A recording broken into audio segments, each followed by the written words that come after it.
دۆلار خوایە کرێ بێتە 500,000 کەم شەش وەرەقەمیە چی عەقمێ بە دۆلار ئەوام ئێوارە تێرم خواردو خوا کەریمە بۆ بەیانی وەڵا بەجددی هەوڵی شتێک مەدە کە ئیشی من و تۆی تەبەسسومکە فی وەجهی ئەخیکە لەکە سەدەقە کاتێکە کەسێکە بین لەو سەجادە بۆ مۆڕاکەی وەڵا زەلام وایڵێ ئەم وڵاتە گشتی ئەو مەعاشێتە ئەڕاتە ڕێو ئاوا خۆی کاکە بۆ خۆت مۆنەکەی تۆزێ پێ بکەنە تۆزێ متەفاعیل بە تۆزێ گەشتبین بە دۆلار خوایە کرێ بێتە 500,000 کە من شەش وەرەقەمیە چی عەقمێ بە دۆلار ئەوام ئێوارە تێرم خواردو خوا کەریمە بۆ بەیانی وەڵا بەجددی هەوڵی شتێک مەدە کە ئیشی من و تۆ بین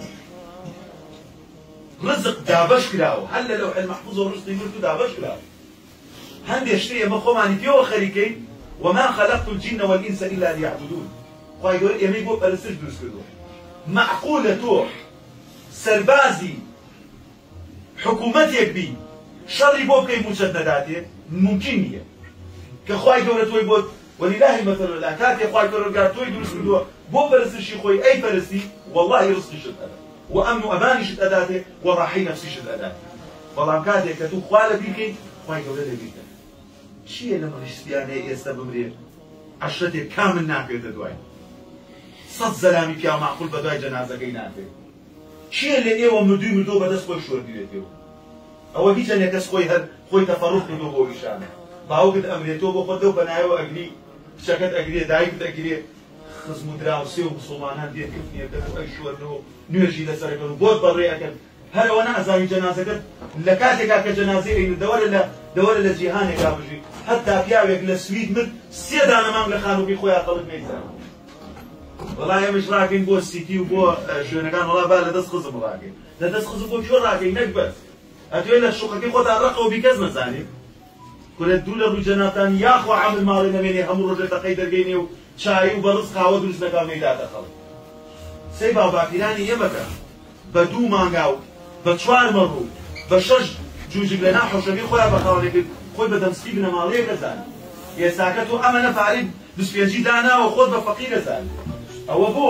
لەبەر ئەوەی ئێمە هیچ کاتێک سەیری خوار خۆمان ناکەین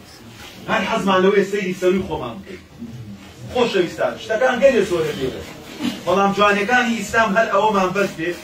کاتێک کە نەخۆش ئەبی نەخۆشخانە بڕێنێ لەبەر خزم و کەسوکار خەڵک سەر بێنێ ئیستعلامات پڕە یەکێ ماسی بۆێنی یەکێ هێرکەت بۆێنی یەکێ دوعای خێرت بۆکە ئەمە بەسەر هەمومانە هاتووە کاتێ مردوومان مردووە ئەو پەڕ سوکنایی و خۆشی ڕووی کردوتە ئێمە کە بیریمانە ئەو خەڵکە ئاوا بە خەممانەوەی ئەمەش تەنها لە کۆمەڵگەی ئێمە ئەوی بە هۆکاری ئیسلام ئەگەر نا ئێمە دەست لەم ئیسلامە بەردەین پێویستە بەش دۆمەی نەفسی خۆمان بکەین داواکەم لە خوای پەروەردگار کاک ئەحمەد بکاتە مجەدیدی عەسری خۆی کاتێکی لەو زانەیە کە حکوومەتەی پێوەستە خوای گەورە ئەولادەکانی خۆمان ساڵح بکات خوای گەورە کۆمەڵی ئەولادی ساڵح بداتە ئەوانەی کە نیان یا ڕەبی خوایە داوات یەکەم و لێتە پاڕێمەوە لە بارانی بە ڕەحمەت بێ بەشمان نەکرد یا ئەڵڵا لێتە پاڕێمەوە بە ناوی جوانت بە سیفاتی بەرزن ئەگەر هەندێک خەڵکی گەندەڵ و دز و پیاوەکوژ و گەنجی نەزان و نەفام دوو لەوەی ئەم مەجلیسە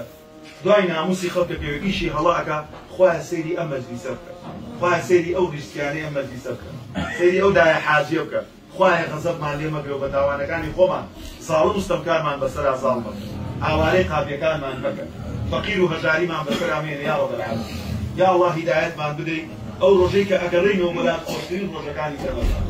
یا ئەڵڵا هەر کەسێک لەم مەجلیسەیە حاجەتێکی هەیە کێشەیەکی هەیە قەرزارە نەخۆشە ماڵ و ناڵی نەخۆشە خوایە بۆمانی ئاسان و هەر مسڵمانێکیش داوای دوعای خێری لێمان کردووە کێشەی هەیە یا ئەڵڵا بۆ خۆت ئاسانی داواکەم لە خوای پەروەردگار هەموومان عاقیبەت خێرکراوە والسلام عليكم ورحمة الله وبركاته.